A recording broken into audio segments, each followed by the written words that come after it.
ನಮ್ಮ ಶರೀರದ ಆಕೃತಿ ಆಗೋದ್ರಿಂದ ಇದನ್ನು ಶಶಾಂಕಾಸನ ಅಂತ ಕರೀತಾರೆ. ಈ ಸೂರ್ಯ ನಮಸ್ಕಾರ ಮಧ್ಯದಲ್ಲಿ ಆ ಶಶಾಂಕಾಸನ ಸೇರಿತು ಅಂದರೆ ನಿಮ್ಗೆ ಯಾವ ಸಮಸ್ಯೆನೂ ಬರೋದಿಲ್ಲ. ಇದನ್ನು ಎಲ್ಲರೂ ಯಾರು ಹೇಳ್ಕೊಡೋದಿಲ್ಲ ಶಶಾಂಕಾಸನವನ್ನು.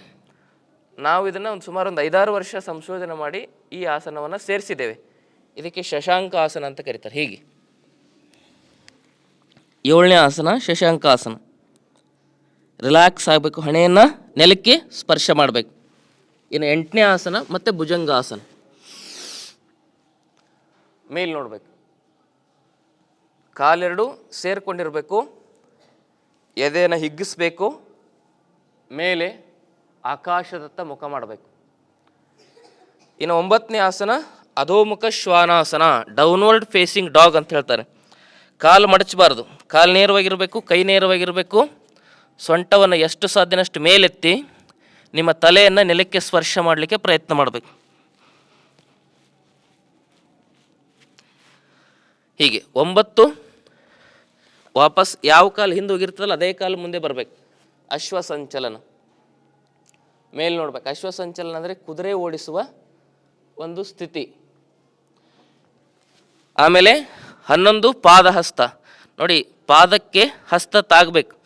ಕೆಲವು ಜನರಿಗೆ ದೊಡ್ಡ ದೊಡ್ಡ ಹೊಟ್ಟೆ ಬಂದಾಗ ಅದು ತಾಗೋದಿಲ್ಲ ತಿಳಿತಾ. ಇನ್ನು ಕೆಲವು ಜನರಿಗೆ ಗಾಳಿ ಹಿಡ್ಕೊಂಡಿರ್ತವೆ. ಗಾಳಿ ಹಿಡ್ಕೊಳ್ಳೋದಂದ್ರೆ ದೆವ್ವ ಹಿಡ್ಕೊಳ್ಳೋದಲ್ಲ, ಶರೀರದಲ್ಲಿ 10 ವಾಯುಗಳಿರ್ತವೆ, ಅವೆಲ್ಲ ಹಿಡಿದು ಬಿಟ್ಟಿರ್ತವೆ ಮನುಷ್ಯನನ್ನು, ಆಯಿತಾ. ಅದರಿಂದ ಫ್ಲೆಕ್ಸಿಬಿಲಿಟಿ, ಮೃದುತ್ವ ಇರೋದಿಲ್ಲ, ಅದಕ್ಕೆ ಬಾಗ್ಲಿಕ್ಕೆ ಆಗೋದಿಲ್ಲ. ಯಾವಾಗ ವಾಯು ಲಯ ಆಗ್ತದೆ ಆವಾಗ ಶರೀರ ಸದೃಢ ಆಗ್ತದೆ. ಹೀಗೆ ಅಂಗೈಗಳನ್ನು ಪಾದಕ್ಕೆ ನೆಲಕ್ಕೆ ಸ್ಪರ್ಶ ಮಾಡಲಿಕ್ಕೆ ಬಂದರೆ ಮಾಡಿ, ಇಲ್ಲಾಂದರೆ ಪ್ರಯತ್ನ ಮಾಡ್ತಾ ಮಾಡ್ತಾ ಬರ್ತದೆ. ಪಾದಹಸ್ತ ಮತ್ತು 12 ಊರ್ಧ್ವ ಹಸ್ತ. ಸಮಸ್ಥಿತಿ ನೋಡಿದ್ರಲ್ಲ. ಈಗ ನನ್ನ ಜೊತೆಗೆ ಮಾಡಬೇಕು. ನಾನು ಹೇಳ್ತಾ ಹೋಗ್ತೇನೆ, ನೀವು ಅದನ್ನು ಅಭ್ಯಾಸ ಮಾಡಬೇಕು, ತಿಳಿತಾ. ಈಗ ಯಾರಿಗೆ ಹೊರಗಡೆ ಕಣ್ಣು ಕಾಣಿಸೋದಿಲ್ಲ ಅವರಿಗೆ ನಾನೊಂದ್ಸಲಿ ತೋರಿಸ್ತೇನೆ. ಯಾಕಂದರೆ ಅವರು ಒಳಗಡೆ ಕಣ್ಣುಗಳು ಕಾಣಿಸ್ತಾ ಇರ್ತವೆ, ಹೊರಗಡೆ ಕಣ್ಣು ಮಾತ್ರ ಇರೋದಿಲ್ಲ. ಹೊರಗಿನ ಕಣ್ಣು ಚರ್ಮಚಕ್ಷು ಇಲ್ಲದೇ ಇರೋರಿಗೆ ಅಂಧರು ಅನ್ನೋಕ್ಕಾಗಲ್ಲ.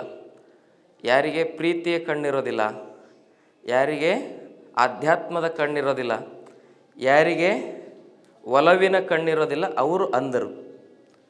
ಈ ಜಗತ್ತಿನಲ್ಲಿ ಪಂಚಾಕ್ಷರಿ ಗವಾಯಿಗಳಾಗಿರ್ಬೋದು, ಪುಟ್ಟಯ್ಯಜ್ಜಿನವರಾಗಿರ್ಬೋದು, ಅವರಿಗೆ ಅಂಧರ ಅನ್ನೋರು ಮಹಾನ್ ಮೂರ್ಖರು. ಅಂಧರು ಅವರೇ. ಯಾಕೆಂದರೆ ಅಂಧಕಾರ ಅಂತಕ್ಕಂಥದ್ದು ಕತ್ತಲೆಯ ಸಂಕೇತ, ಅಜ್ಞಾನದ ಸಂಕೇತ. ಜ್ಞಾನದ ಬೆಳಕಿಂದ ಅಜ್ಞಾನದ ಕೇಡು ನೋಡಯ್ಯ. ಅಂದರೆ ನಮಗೆ ಹೊರಗೆ ಕಣ್ಣು ಕಾಣಿಸ್ಲಿಲ್ಲ ಅಂದರೆ ಅದು ಶಾಪ ಅಲ್ಲ, ಅದು ದೇವರ ಪ್ರೀತಿ ಅಂತ ತಿಳ್ಕೊಬೇಕು ನಾವು. ಯಾಕಂದರೆ ಅತ್ತಲಿತ್ತ ಹೋಗದಂತೆ ಹೆಳವನ ಮಾಡಯ್ಯ ತಂದೆ, ಮತ್ತೊಂದು ನೋಡದಂತೆ ಅಂಧಕನ ಮಾಡಯ್ಯ ತಂದೆ. ಅಂದರೆ ಬಹಿರಂಗದ ಈ ಡಂಬಾಚಾರವನ್ನು ನೋಡಿ ನೋಡಿ ನೋಡಿ ಸಾಕಾಗಿರಿ. ಇನ್ನು ಮೇಲೆ ಅಂತರಂಗದ ಆಧ್ಯಾತ್ಮಿಕ ಶಕ್ತಿಯನ್ನು ನೀವು ನೋಡ್ಕೋಬೇಕಂದ್ರೆ ಅದಕ್ಕೆ ಯೋಗದ ಕಣ್ಣನ್ನು ನೀವು ತೆರಿಬೇಕು. ಅದಕ್ಕೇನು ಹೇಳ್ತಾರೆ ಅಂದರೆ ಅರಿವಿನ ಕಣ್ಣು ಅಂತ ಹೇಳ್ತಾರೆ. ಅದು ಹೊರಗಿನ ಕಣ್ಣಿಗೆ ಸರ್ಜರಿ ಮಾಡಿ ಏನಾದರೂ ಮಾಡಿ ಹೊರಗಿನ ಕಣ್ಣು ತರಬೋದು, ಆದರೆ ಒಳಗಿನ ಕಣ್ಣನ್ನು ಸರ್ಜರಿ ಮಾಡಿ ತರಲಿಕ್ಕೆ ಬರೋದಿಲ್ಲ. ಇಲ್ಲಿ ಕೇಳಿ, ಒಳಗಿನ ಕಣ್ಣು ತೆರಿಬೇಕು ಅಂದರೆ ಪ್ರೀತಿ ವಿಶ್ವಾಸ ಬೇಕಾಗ್ತದೆ, ದಯೆ. ಧರ್ಮ ಅಂದರೆ ಏನು? ಧರ್ಮ ಅಂದರೆ ಪೂಜೆ ಮಾಡೋದಲ್ಲ. ಧರ್ಮ ಅಂದರೆ ಎಲ್ಲೆಲ್ಲೋ ಹೋಗೋದಲ್ಲ. ಏನೇನೋ ಯಾರ್ಯಾರು ಎಲ್ಲೆಲ್ಲೋ ಹೋಗ್ತಿರ್ತಾರೆ, ಅದು ಧರ್ಮ ಅಲ್ಲ. ದಯವೇ ಧರ್ಮದ ಮೂಲವಯ್ಯ. ಧರ್ಮ ಅಂದರೆ ದೇಹನೇ ಧರ್ಮ, ದೇವ್ರಂದರೆ ಪ್ರಾಣನೇ ದೇವರು. ಈ ದೇಹವನ್ನು ಸ್ವಚ್ಛವಾಗಿ ಇಟ್ಕೊಳ್ಳೋದಕ್ಕೆ ಧರ್ಮ ಅಂತ ಹೇಳ್ತಾರೆ. ಇದರಲ್ಲಿ ಪ್ರಕೃತಿಗಳಿದ್ದಾವೆ, ಪಂಚಮಹಾಭೂತಗಳ ಶಕ್ತಿ ಇದರಲ್ಲಿದೆ. ಅದನ್ನು ಸ್ವಚ್ಛವಾಗಿ ಇಟ್ಕೊಳ್ಳಿಕ್ಕೆ ನಾವೇನು ಮಾಡಬೇಕು? ಸೂರ್ಯ ನಮಸ್ಕಾರವನ್ನು ಮಾಡಬೇಕು, ತಿಳಿತಾ. ಈಗ ಮಾಡೋಣ. ನಾನು ಹೇಳಿದ್ದು ಕೆಲವು ಜನ ಸಣ್ಣ ಮಕ್ಕಳಿಗೆ ಅರ್ಥ ಆಗೋದಿಲ್ಲ, ಆದರೆ ಕೇಳಿದರೆ ಸಾಕು, ಅದು ಮುಂದೊಂದು ದಿನ ನಿಮಗೆ ತಿಳಿತದೆ. ಈಗ ಯಾರ್ಯಾರಿಗೆ ತಿಳ್ಕೊಳ್ಳೋ ಶಕ್ತಿ ಇದೆಯಲ್ಲ ಅವರಾದರೂ ತಿಳ್ಕೊಂಡ್ರೆ ಸಾಕು. ನೀವು ಒಬ್ಬರು ತಿಳ್ಕೊಂಡ್ರೆ, ಸರಿಯಾಗಿ ತಿಳ್ಕೊಂಡ್ರೆ 100 ಜನರಿಗೆ ನೀವು ತಿಳಿಸ್ಬೋದು ನಾ ಹೇಳೋ ವಿಚಾರನ. ಯಾಕಂದರೆ ಕೇವಲ ನಾನು ಕೈ ಎತ್ತರಿ ಕಾಲೆತ್ತರಿ ಅಂತ ಹೇಳಲಿಕ್ಕೆ ಬಂದಿಲ್ಲ. ನಿಮ್ಮ ಮನಸ್ಸನ್ನು ಎತ್ತಲಿಕ್ಕೆ, ನಿಮ್ಮ ಆಲೋಚನೆಗಳನ್ನ ಎತ್ತಲಿಕ್ಕೆ ಪ್ರಯತ್ನ ಮಾಡಲಿಕ್ಕೆ ಬಂದಿದ್ದೇನೆ ಅಷ್ಟೇ.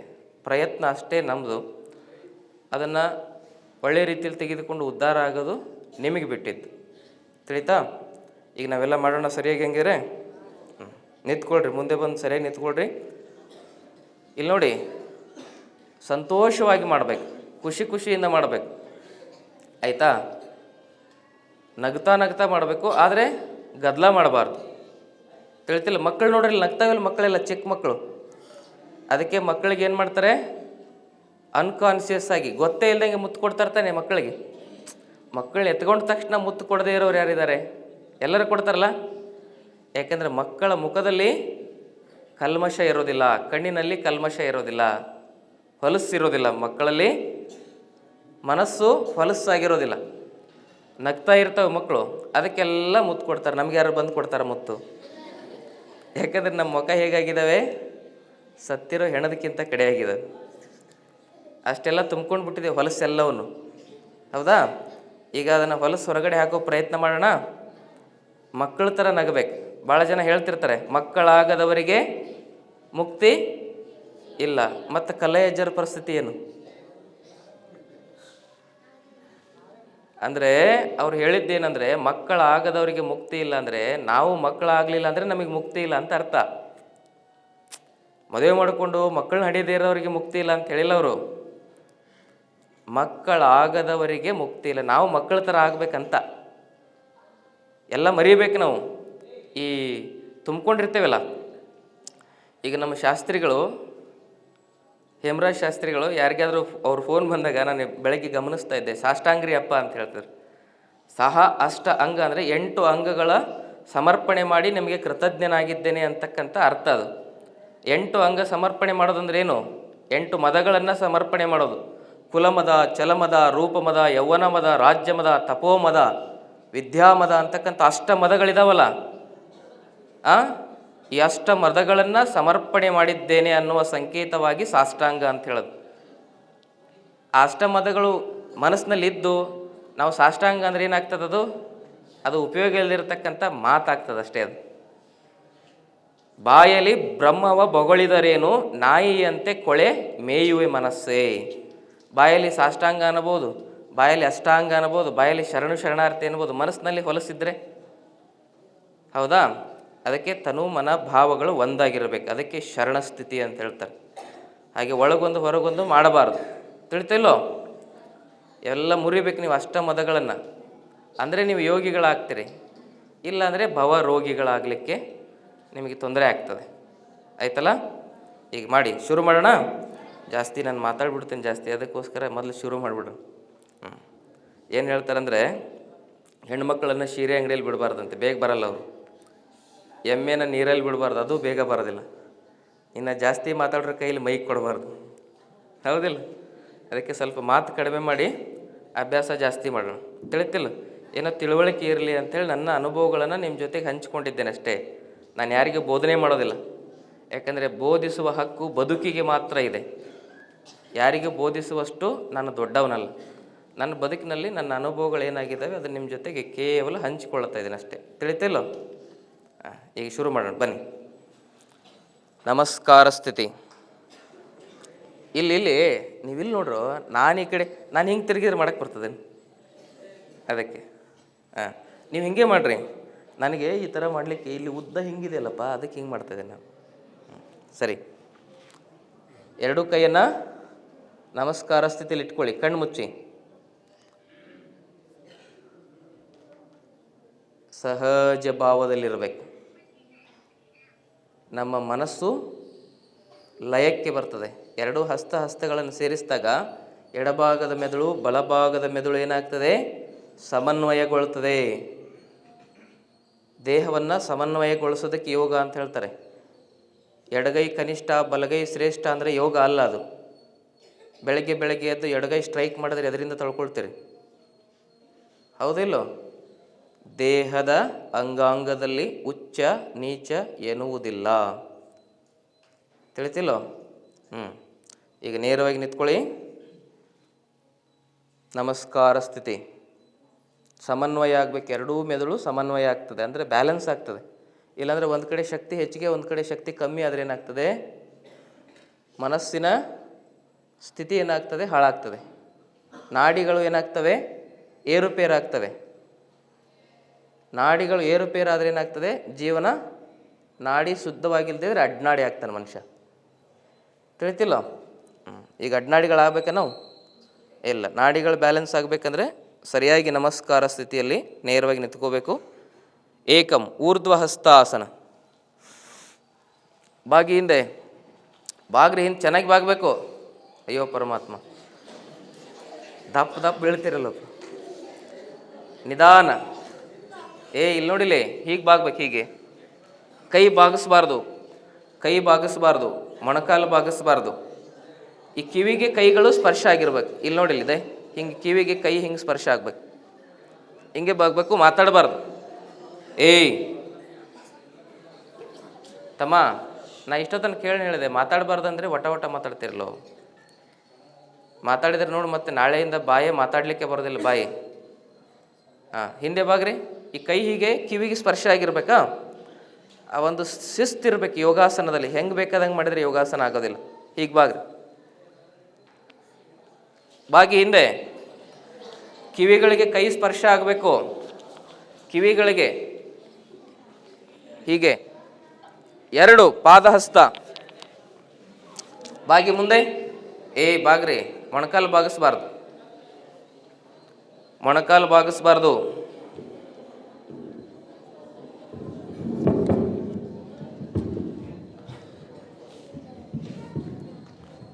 ಮೂರು ಎಡಗಾಲು ಹಿಂದೆ. ಎಡಗಾಲು ಹಿಂದೆ. ಎಲ್ಲರೂ ಎಡಗಾಲು ಹಿಂದೆ ಆಗಲೇ ತೋರಿಸಿದ್ನಲ್ಲ. ಎಡಗಾಲು ಯಾವುದು ಬಲಗಾಲು ಯಾವುದು ಗೊತ್ತಿಲ್ಲ ನಿಮ್ಗೆ. ಎಡಗಾಲು ಹಿಂದೆ, ಸೊಂಟ ಕೆಳಗೆ ಮಾಡಿ.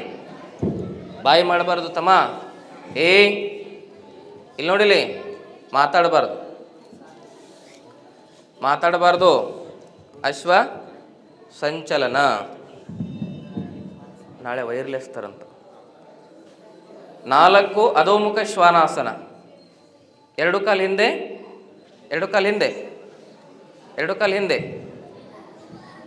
ಮೊಣಕಾಲು ಎತ್ತಿ ದೇವರು, ಮೊಣಕಾಲು ಎತ್ತಿ. ತಲೆ ನೆಲಕ್ಕೆ ಹಚ್ಚಿ. Very good. ಕೈ ಮಡಿಸ್ಬಾರ್ದು, ಕೈ ಬಾಗಿಸ್ಬಾರ್ದು. ಹಾಗೆ. Very good. ಇದರಿಂದ ನಿಮ್ಮ ಮೆದುಳಿಗೆ ಶಕ್ತಿ ಸಂಚಾರ ಆಗುತ್ತೆ. ತಮ್ಮ, ಈಗ ನೋಡ್ರಿ, ನಿಮಗೆ ಕೆಲವೊಂದಿಷ್ಟು ಸರಳಿಗಳಿರ್ತಾವೆ. ಸರಿಗಮ ಪದ ನಿಸ, ಸಾನಿದಾಪ ಮಗರಿಸ, ಇವೆಲ್ಲ ನೆನಪಿಟ್ಕೋಬೇಕಲ್ಲ ನೀವು. ಸರಿಗ ಸರಿಗ ಸರಿ ಸರಿಗಮ ಪದ ನಿಸ ಇವೆಲ್ಲ ನೆನಪಿರ್ಬೇಕಂದ್ರೆ ಸರಳಿಗಳು ನಿಮಗೆ ಏಕಾಗ್ರತೆ ಮತ್ತು ಜ್ಞಾಪಕ ಶಕ್ತಿ ಇರಬೇಕಂದ್ರೆ ಈ ಆಸನ ಮಾಡಬೇಕು. ಈ ಆಸನದಿಂದ ಮೆದುಳು ಚುರುಕಾಗ್ತದೆ. 5 ಅಷ್ಟಾಂಗ ನಮಸ್ಕಾರ. ಅಷ್ಟಾಂಗ ನಮಸ್ಕಾರ ಏನು? ಮೊಣಕಾಲು ಹಚ್ಚಿರಿ. ಮೊದಲು ಮೊಣಕಾಲು, ಎದೆ ಮತ್ತು ಗದ್ದ. ಹೊಟ್ಟೆ ಹಚ್ಚಬಾರ್ದು. ಎಲ್ಲ ಮಲ್ಕೊಂಡ್ಬಿಡ್ತೀರಿ ನೀವು ಹಂಗೆ. ಪರಮಾತ್ಮ, ಹೊಟ್ಟೆ ಹಚ್ಚಬೇಡ್ರು. ಆಮೇಲೆ 6 ಭುಜಂಗಾಸನ. ಭುಜಂಗ ಅಂದ್ರೆ ಏನು? ಹಾವು. ನೋಡ್ರಿ ಮೇಲ್ ನೋಡ್ರಿ. ತಮ್ಮ ನೋಡ್ರಿ, ಮೇಲ್ ನೋಡ್ರಿ.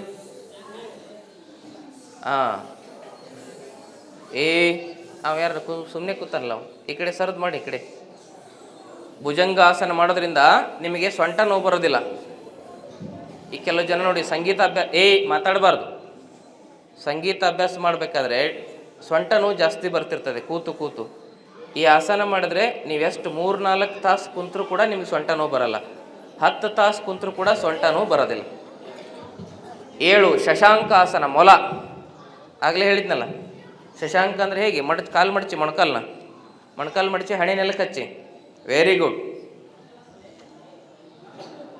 ನೋಡ್ರಿ, ಹೊರಗಿನ ಕಣ್ಣು ಕಾಣಿಸ್ತಿರೋರೇ ಚೆನ್ನಾಗಿ ಮಾಡ್ತಾ ಇದ್ದಾರೆ. ನೀವು ಹೊರಗಿನ ಕಣ್ಣು ಕಾಣಿಸೋರು ಯಾರೂ ಚೆನ್ನಾಗಿ ಮಾಡ್ತಾ ಇಲ್ಲ ನೀವು. ಅದಕ್ಕೆ ಹೇಳೋದು, ನಿಜವಾದ ಅಂಧತ್ವ ಅಂದರೆ ಅಂತರಂಗದಲ್ಲಿ ಬೆಳಕಾಗದೇ ಇರೋದೇ ನಿಜವಾದ ಅಂಧತ್ವ. ಇಲ್ಲಿ ಕೇಳ್ರಿ, ಒಂದು 4 ಜನ ಅಲ್ಲಿ ಅವ್ರ ಮಧ್ಯದಲ್ಲಿ ಇರ್ರಿ.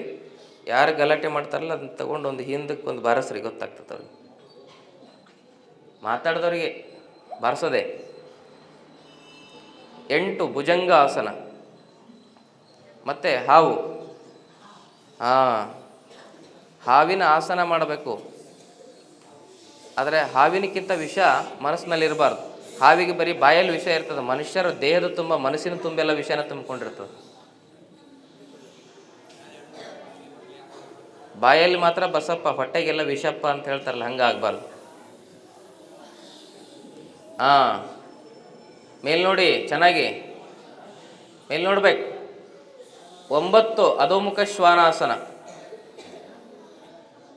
7, 8, 9 ಅಧೋಮುಖ ಶ್ವಾನಾಸನ ಅಂದರೆ ಮತ್ತೆ ಡೌನ್ವರ್ಡ್ ಫೇಸಿಂಗ್ ಡಾಗ್ ಅಲ್ಲಿ ಮಾಡಿದಾರೆ ನೋಡು. ಕೆಲವೊಬ್ಬರು ಮಾಡ್ಯಾರ ನೋಡ್ರಪ್ಪ. ಹಾಗೆ ಒಬ್ಬರು ನೋಡಿ ಒಬ್ಬರು ಮಾಡೋದು. ನೀವು ಆಗಲ್ನಕ್ಕೆ ನಾ ಹೇಳ್ಬೇಕಾರೆ ನಿಮ್ಮ ಗಮನ ಈ ಕಡೆ ಇರಲಿಲ್ಲ, ಅದಕ್ಕೋಸ್ಕರ ನಿಮಗೆ ಬರೋದಿಲ್ಲ ಅದು. Very good, very good. ಕಾಲುಗಳನ್ನು ನೇರವಾಗಿ ಇಟ್ಕೋಬೇಕು, ತಲೆಯನ್ನು ನೆಲಕ್ಕೆ ಹಚ್ಚಲಿಕ್ಕೆ ಪ್ರಯತ್ನ ಮಾಡಬೇಕು. ಕೈ ಕಾಲು ನೇರವಾಗಿ ಇಟ್ಕೊಂಡೆ, ಸ್ವಲ್ಪ ಎಷ್ಟು ಸಾಧ್ಯನೋ ಅಷ್ಟು ಉದ್ದ ಮಾಡಬೇಕು, ಉದ್ದ ಚಾಚಬೇಕು. ಕೈ ಕಾಲನ್ನ ತಲೆ ಹಚ್ಚಬೇಕು ನೆಲಕ್ಕೆ.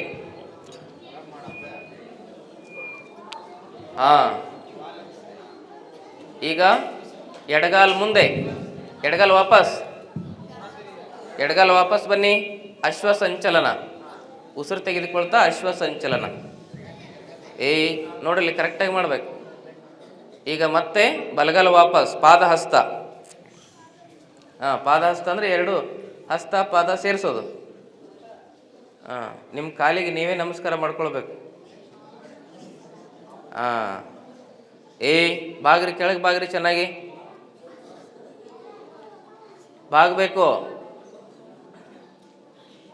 ಬಾಗಿ, ಚೆನ್ನಾಗಿ ಬಾಗಿ. 12 ಊರ್ಧ್ವ ಹಸ್ತ. ಮತ್ತೆ ಮೇಲ್ ಬನ್ನಿ. ಊರ್ಧ್ವ ಅಂದರೆ ಮೇಲೆ, ಹಸ್ತ ಅಂದರೆ ಕೈಗಳನ್ನು ಮೇಲೆತ್ತದು. ಊರ್ಧ್ವ ಹಸ್ತ ಅಂದರೆ ಕೈ ಮೇಲೆತ್ತದು. ಮೇಲ್ ನೋಡ್ರಿ, ಏನು ಕಾಣಿಸ್ತಾ ಇದೆ? ಏನೂ ಕಾಣಿಸಕತ್ತಿಲ್ಲ ಮರ, ನನ್ನ ಕೈ ಬಿಡು ಮೊದಲು ಅಂತೀರ. ರಿಲ್ಯಾಕ್ಸ್, ವಿಶ್ರಾಂತಿ. ಈಗ ಮತ್ತೊಮ್ಮೆ ಮಾಡೋಣ. ಈ ಪರ್ಫೆಕ್ಟ್ ಆಗ್ಬೇಕು ನಿಮಗೆ. ಸೂರ್ಯ ನಮಸ್ಕಾರ ಅಂದರೆ ಪರ್ಫೆಕ್ಟ್ ಆಗ್ಬೇಕು ನಿಮಗೆ, ತಿಳಿತಾ? ನಮಸ್ಕಾರ ಸ್ಥಿತಿ, ಶರಣಾಗತ ಸ್ಥಿತಿ, ಶರಣು ಸ್ಥಿತಿ. 1 ಊರ್ಧ್ವ ಹಸ್ತ ಕೈ ಮೇಲೆ, 2 ಪಾದ ಹಸ್ತ ಮುಂದೆ ಬಾಗಿ, 3 ಅಶ್ವಸಂಚಲನ ಬಲಗಾಲ ಹಿಂದೆ. ಬಲಗಾಲ ಯಾವುದು ಎಡಗಾಲ ಯಾವುದು ಗೊತ್ತಿಲ್ಲ. 4 ಅಧೋಮುಖ ಶ್ವಾನಾಸನ, ಪರ್ವತ ಥರ ಮಾಡೋದು, ಮೌಂಟೇನ್ ಶೇಪ್ ಅಂತ ಹೇಳ್ತಾರೆ. ನೋಡ್ರಿ ಎಷ್ಟು ಚಂದ ಆಯ್ತಲ್ಲ. ಭಾಳ ಲಘು ಕಲ್ತ್ರಿ ಬಿಡು ನೀವೆಲ್ಲ, ಮಾತಾಡಬಾರ್ದು. ಆದರೆ 5 ಅಷ್ಟಾಂಗ ನಮಸ್ಕಾರ, ಮೊಣಕಾಲು ಎದೆ ಗದ್ದ ಹಚ್ಚಬೇಕು, ಹೊಟ್ಟೆ ಹಚ್ಚಬಾರ್ದು. ಅಷ್ಟಾಂಗ ನಮಸ್ಕಾರ. 6 ಭುಜಂಗಾಸನ, ಭುಜಂಗಾಸನ, ಉಸಿರು ತೆಗೆದುಕೊಳ್ಬೇಕು. 7 ಶಶಾಂಕಾಸನ, ಶಶಾಂಕಾಸನ.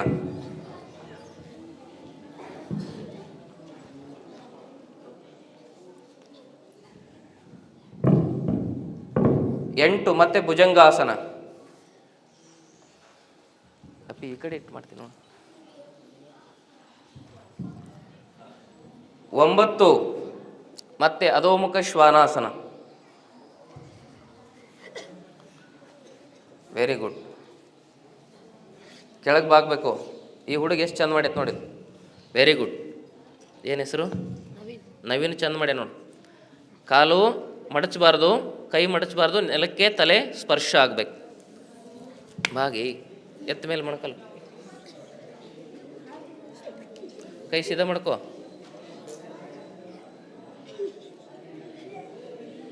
ಸೀದಾ ಮಾಡು ಕೈ.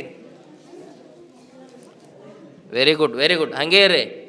ಒದ್ದಾಡಕತ್ತಿರಲ್ಲ, 1 ನಿಮಿಷ ಇರೋದಾಗಲ್ಲ ನಿಮಗೆ. 1 ತಾಸು ಹಿಂಗೆ ಇರ್ಬೇಕು ನೀವು ಬೇಕಂದ್ರೆ. ಅದಕ್ಕೆ ಸ್ಥಿರಂ ಸುಖಂ ಆಸನಂ ಅಂತ ಹೇಳ್ತಾರೆ. ಮತ್ತೆ ಬಲಗಾಲ ವಾಪಸ್. ಬಲಗಾಲ ಯಾವುದು? ಯಾವ ಕಾಲು ಹಿಂದೆ ಹೋಗಿರ್ತದೆ ಅದೇ ಮುಂದೆ ಬರಬೇಕು. ಬಲಗಾಲ ಆ ಕಡೆ ಐತೆ ನೋಡು ನವೀನ. 10 ಪಾದ ಹಸ್ತ.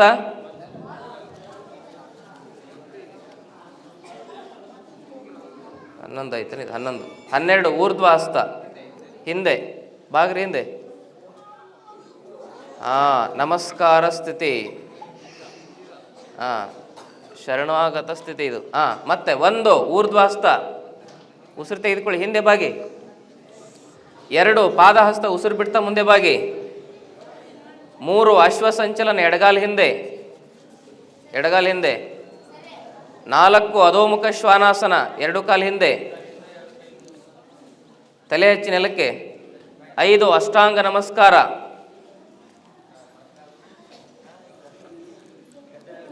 ಆರು ಭುಜಂಗಾಸನ. ಏಳು ಶಶಾಂಕಾಸನ. ಎಂಟು ಭುಜಂಗಾಸನ, ಉಸಿರು ತೆಗೆದುಕೊಳ್ತಾ ಮತ್ತೆ. ಒಂಬತ್ತು ಅಧೋಮುಖ ಶ್ವಾನಾಸನ, ಉಸಿರು ಬಿಡಿ ಮತ್ತೆ. 10 ಎಡಗಾಲ ವಾಪಸ್, ಉಸಿರು ತೆಗೆದುಕೊಳ್ಳಿ. 11 ಬಲಗಾಲ ವಾಪಸ್, ಉಸಿರು ಬಿಡಿ, ಪಾದಹಸ್ತ. 12 ಊರ್ಧ್ವಹಸ್ತ, ಉಸಿರು ತೆಗೆದುಕೊಳ್ತಾ ಮೇಲೆ. ನಮಸ್ಕಾರ ಸ್ಥಿತಿ, ಶರಣಾಗತ ಸ್ಥಿತಿ. ನಮಸ್ಕಾರ ಸ್ಥಿತಿಗೆ ಬನ್ನಿ. ಕೊನೆಯ ರೌಂಡ್ ಮಾಡೋಣ. 1 ಊರ್ಧ್ವಹಸ್ತ, ಉಸಿರು ತೆಗೆದುಕೊಳ್ತಾ ಮೇಲೆ, ಹಿಂದೆ ಬಾಗಿ. ಉಸಿರು ತೆಗೆದುಕೊಳ್ಳೋದು ಉಸಿರು ಬಿಡೋದು ಗೊತ್ತಿರಬೇಕು ನಿಮಗೆ. 2 ಉಸಿರು ಬಿಡ್ತಾ ಮುಂದೆ, ಪಾದಹಸ್ತ. 3 ಉಸಿರು ತೆಗೆದುಕೊಳ್ತಾ ಬಲಗಾಲ ಹಿಂದೆ, ಅಶ್ವಸಂಚಲನ. ಆಸನಗಳ ಹೆಸರು ನೆನಪಿಟ್ಟುಕೊಳ್ಳೋ ಪ್ರಯತ್ನ ಮಾಡಿ. 4 ಉಸಿರು ಬಿಡ್ತಾ ಎಡಗಾಲ ಹಿಂದೆ, ಅಧೋಮುಖ ಶ್ವಾನಾಸನ. 5 ಉಸಿರನ್ನ ಒಳಗಡೆ ನಿಲ್ಲಿಸಿ, ಅಂತರ್ಕುಂಭಕ. ಆಯ್ತಾ? ಅಷ್ಟಾಂಗ ನಮಸ್ಕಾರ. ಹೊರಗಡೆನಾದರೂ ನಿಲ್ಲಿಸ್ಬೋದು, ಒಳಗಡೆನಾದರೂ ನಿಲ್ಲಿಸ್ಬೋದು, ಒಟ್ಟಿನಲ್ಲಿ ಉಸಿರು ಹೋಲ್ಡ್ ಆಗಿರ್ಬೇಕು. 5 ಭುಜಂಗಾಸನ, ಉಸಿರು ತೆಗೆದುಕೊಳ್ತಾ ಕತ್ ಮೇಲೆ, ಹಾವು. ಇದೆಷ್ಟು? 6 ಇದು. 7 ಶಶಾಂಕಾಸನ, ಉಸಿರು ಬಿಡ್ತಾ ಹಣೆಯನ್ನು ನೆಲಕ್ಕೆ ಸ್ಪರ್ಶ ಮಾಡಿ. ಹೀಗೆ ಯಾರು ಮಾಡ್ತಾರಂದರೆ ನೋಡಿ, ನಮಾಜ್ ಮಾಡ್ಬೇಕಾದ್ರೆ ಮುಸಲ್ಮಾನ ಬಂಧುಗಳು ಇದೇ ರೀತಿ ಮಾಡ್ತಿರ್ತಾರೆ. ಅದು ಕೂಡ ಯೋಗನೇ. 6 ಆಯ್ತಲ್ಲ, 7 ಆಯ್ತು. 8 ಮತ್ತೆ ಭುಜಂಗಾಸನ, ಉಸಿರು ತೆಗೆದುಕೊಳ್ತಾ ಭುಜಂಗಾಸನ. 9 ಮತ್ತೆ ಅಧೋಮುಖ ಶ್ವಾನಾಸನ, ತಲೆ ಕೆಳಗೆ, ಸೊಂಟ ಮೇಲೆ. 10 ಮತ್ತೆ ಬಲಗಾಲ ವಾಪಸ್, ಉಸಿರು ತೆಗೆದುಕೊಳ್ಬೇಕು, ಬಲಗಾಲ ವಾಪಸ್. 11 ಉಸಿರು ಬಿಡ್ತಾ ಪಾದಹಸ್ತ. 12 ಉಸಿರು ತೆಗೆದುಕೊಳ್ತಾ ಊರ್ಧ್ವ ಹಸ್ತ, ಹಿಂದೆ ಬಾಗಿ. Very good, relax. ಸಾಕಾತನ? ಬೈಟಿಂಗೆ ಬೈಟ್ ಜಾವ್, ಕೂತ್ಕೊಳ್ಳಿ.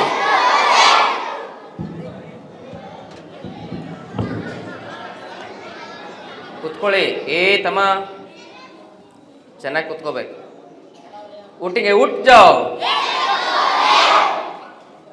ಊಟಿಗೆ ಉಟ್ ಜಾವ್. ಕೆಲವು ಮಂದಿ ಕೂತ್ರು ನೋಡ್ರಿ. ಬೈಟಿಂಗೆ ಬೈಟ್ ಜಾವ್. ಭಾಳ ಚಲೋ ಅದು. ಇಲ್ಲಿ ನೋಡ್ರಿ, ಟೈಮ್ ಎಷ್ಟಾಯ್ತಪ್ಪ? 6:30 ಕರೆಕ್ಟ್ ಮುಗಿಸೋಣ. 6:50 ಆಯ್ತಾ? 40 ಆಯ್ತಾ? ಮುಗೀತಲ್ಲ. 1 ತಾಸು ಅಂದರೆ 1 ತಾಸು. ಇವತ್ತು 10 ನಿಮಿಷ ಜಾಸ್ತಿ ಆಯಿತು. ಆಗಲಿ. ನಾಳೆ ನಿಮಗೆ ಪ್ರಾಣಾಯಾಮ ಹೇಳ್ಕೊಡ್ತೇನೆ, ತಿಳಿತಿಲ್ಲೋ? ಪ್ರಾಣಾಯಾಮ ಅಂದರೆ ಉಸಿರಿನ ಲಯ, ಉಸಿರಿನಲ್ಲಿ ಲಯ ತರೋದು, ತಿಳಿತಾ ಇಲ್ಲೋ? ನಿಮ್ಮ ಸಂಗೀತದಲ್ಲಿ ಏನಿದ್ದಾವೆ? ಸಪ್ತ ಸ್ವರಗಳಿದ್ದಾವೆ. ಅದೇ ರೀತಿ ದೇಹ ರಚನೆ ಆಗಲಿಕ್ಕೆ ಸಪ್ತ ಧಾತುಗಳು ಬೇಕು. ರಸ, ರಕ್ತ, ಮಾಂಸ, ಮೇದ, ಅಸ್ಥಿ, ಮಜ್ಜೆ, ಶುಕ್ರ. ಈ ಸಪ್ತ ಧಾತುಗಳು ಹೇಗಿರಬೇಕಂದ್ರೆ ವಜ್ರಕ್ಕಿಂತಲೂ ಹೊಳಪುಳ್ಳ ಶಕ್ತಿಯನ್ನು, ಅಷ್ಟೇ ಟ್ರಾನ್ಸ್ಪರೆಂಟ್ ಆಗಿರತಕ್ಕಂಥ ಒಂದು ವ್ಯವಸ್ಥೆಯನ್ನು, ಬಲಿಷ್ಠವಾಗಿರ್ತಕ್ಕಂಥ ವ್ಯವಸ್ಥೆಯನ್ನು ಹೊಂದಬೇಕಂದ್ರೆ ಪ್ರಾಣಾಯಾಮ ಮಾಡಬೇಕು. ಈಗ ನಿಮಗೆ ಸಂಗೀತ ಹೇಳಲಿಕ್ಕೆ ಉಸಿರು ಗಟ್ಟಿ ಇರಬೇಕಲ್ಲ, ಸ್ವರ ಹಿಡಿಲಿಕ್ಕೆ, ರಾಗ ಹಿಡಿಲಿಕ್ಕೆ ಉಸಿರು ಗಟ್ಟಿ ಇರಬೇಕಲ್ಲ, ಅದಕ್ಕೆ ಪ್ರಾಣಾಯಾಮ ಹೆಲ್ಪ್ ಮಾಡ್ತದೆ. ಪುಟ್ಟಯ್ಯಜ್ಜನವ್ರಿಗೆ ಆ ಪ್ರಾಣಾಯಾಮ ಎಷ್ಟರ ಮಟ್ಟಿಗೆ ಸಿದ್ಧಿಯಾಗಿತ್ತು ಅಂದರೆ ಭಾಳ ಅದ್ಭುತವಾಗಿ ಪ್ರಾಣಾಯಾಮ ಮಾಡ್ತಿದ್ರಂಥವ್ರು. ನಾನು ನೋಡಿರಲಿಲ್ಲ, ಹೇಳಿದ್ದನ್ನು ಕೇಳಿದ್ದೇನೆ. ಅವ್ರು ಪ್ರಾಣಾಯಾಮ ಮಾಡೋದು ನೋಡಿಲ್ಲ, ಆದರೆ ಅವ್ರು ಯೋಗಾಸನ ಮಾಡೋದನ್ನು ಪೋಸ್ಟ್ರಲ್ಲಿ ಹಾಕಿದ್ದಾರೆ. ಎಷ್ಟು ಅದ್ಭುತವಾಗಿ ಯೋಗಾಸನ ಮಾಡ್ತಾರೆ ಪುಟ್ಟಯ್ಯಜ್ಜನವರು. ಅಲ್ಲಿ ಹಾಕ್ಯಾರ ನೋಡಿ, ಅಲ್ಲಿ ಹಾಕ್ಯಾರ ನೋಡ್ರಿ. ಸರ್ವಾಂಗಾಸನ ಅದಂತೂ ಕುಕ್ಕುಟಾಸನ, ಅದಂತೂ ಯಾರಿಗೆ ಬರೋದೇ ಇಲ್ಲ. ಅವು ಅಷ್ಟು ಬಲಿಷ್ಠ ಶರೀರ ಇರಬೇಕು ಅದನ್ನು ಮಾಡಲಿಕ್ಕೆ ಅಂತ ಹೇಳಿದ್ರೆ. ಬದ್ಧ ಸರ್ವಾಂಗಾಸನ, ಅದ್ಭುತವಾಗಿರ್ತಕ್ಕಂಥ ಅಡ್ವಾನ್ಸ್ ಆಸನಗಳು ಆ ವಯಸ್ಸಿನಲ್ಲಿ ಅವರು ಮಾಡಿದ್ರಂದರೆ ಆಶ್ಚರ್ಯ. ಅದು ನಾಚಿಕೆ ಬರ್ಬೇಕು ನಮಗೆ ಕೈ ಎತ್ತಕ್ಕಾಗಲ್ಲ, ಕಾಲು ಎತ್ತಕ್ಕಾಗಲ್ಲ, ಎಷ್ಟು ಪುಟ್ಟ ವಯಸ್ಸಿಗೆ. ಅವರಿಗೆ ಯೋಗಿಗಳು ಅಂತ ಹೇಳ್ತಾರೆ. ದೇಹ ಗಟ್ಟಿ ಇರಬೇಕು, ಮನಸ್ಸು ಗಟ್ಟಿ ಇರಬೇಕು, ಆಯಿತಾ. ಭಾವನೆಗಳು ಸ್ವಚ್ಛ ಇರಬೇಕು, ಅದಕ್ಕೆ ಆರೋಗ್ಯ ಅಂತ ಹೇಳ್ತಾರೆ. ಸಮದೋಷ ಸಮಧಾತು ಇಂದ್ರಿಯ ಮನಸ್ಸು ಪ್ರಸನ್ನಾತ್ಮ ಸ್ವಸ್ಥಸ್ಯ ವಿಧೇಯತೆ. ದೋಷಗಳು ಧಾತುಗಳು ಸಮವಾಗಿರಬೇಕು, ಸ್ವಸ್ಥ ಆತ್ಮ ಇರಬೇಕು, ತಿಳಿತಾ. ಅದಕ್ಕೆಲ್ಲ ಯೋಗ ಸೂತ್ರಗಳನ್ನು ನಾವು ತಿಳ್ಕೊಳ್ಬೇಕು. ಪ್ರಾಣಾಯಾಮ ಮಾಡೋದ್ರಿಂದ ನಮಗೆ ಆಯಸ್ಸು ಹೆಚ್ಚಿಗೆ ಆಗುತ್ತೆ, ಆರೋಗ್ಯ ಹೆಚ್ಚಿಗೆ ಆಗುತ್ತೆ, ಉಸಿರಾಟ ದೀರ್ಘವಾಗುತ್ತೆ. ಯಾರಿಗೆ ಉಸಿರು ದೀರ್ಘ ಇರ್ತದೆ ಅವರಿಗೆ ಆಯಸ್ಸು ಜಾಸ್ತಿ. ಈಗ ನಾಯಿ ಜೋರಾಗಿ ಉಸಿರಾಡ್ತದೆ, ಅದಕ್ಕೆ 10 ವರ್ಷಕ್ಕೆ ಸತ್ತೋಗ್ಬಿಡ್ತದೆ. ಮೊಸಳೆ ನಿಧಾನ ಉಸಿರಾಡ್ತದೆ, ಅದಕ್ಕೆ 500 ವರ್ಷ ಬದುಕ್ತದೆ ಮೊಸಳೆ. ಅದು 1 ನಿಮಿಷಕ್ಕೆ 5 ಸಲ ಉಸಿರಾಡೋದು. ನಾವು 1 ನಿಮಿಷಕ್ಕೆ ಎಷ್ಟು ಸರಿ ಉಸಿರಾಡಬೇಕು, ಹೇಗೆ ಉಸಿರಾಡಬೇಕು, 100 ವರ್ಷದಕ್ಕಿಂತ ಹೆಚ್ಚಿಗೆ ಬದುಕಬೇಕಂದ್ರೆ ಯಾವ ರೀತಿ ಪ್ರಾಣಾಯಾಮ ಮಾಡಬೇಕು ಅನ್ನೋದನ್ನು ನಾಳೆ ಹೇಳ್ಕೊಡ್ತೇನೆ. ಮತ್ತೊಂದು ವಿಶೇಷ ಏನಂತ ಹೇಳಿದ್ರೆ, ನಾನು ನನ್ನ ಬಗ್ಗೆ ಹೇಳ್ಕೊಳ್ಳೋದಂತಲ್ಲ, ನಾನು ಎಲ್ಲೇ ಹೋದರೂ ಆಹ್ವಾನದ ಮೇರೆಗೆ ಹೋಗ್ತೇನೆ ಹೊರತು ಕರೀದೆ ಎಲ್ಲೂ ಹೋಗೋದಿಲ್ಲ ನಾನು. ಆದರೆ ಕರೀದೆ ನಾನು ಪ್ರಪ್ರಥಮವಾಗಿ ಎಲ್ಲಾದರೂ ಕಾರ್ಯಕ್ರಮ ಕೊಡ್ತಾ ಇದ್ದೇನೆ ಅಂದರೆ ವೀರೇಶ್ವರ ಪುಣ್ಯಾಶ್ರಮದಲ್ಲಿ ನಾನೇ ಬಯಸಿ ಬಂದಿರೋದು. ಯಾಕಂದರೆ ತಾಯಿ ಎದೆ ಹಾಲನ್ನು ಕುಡಿಲಿಕ್ಕೆ ತಾಯಿ ಕರಿಬೇಕಾಗಿಲ್ಲ, ಮಗುನೇ ಬರ್ತದೆ.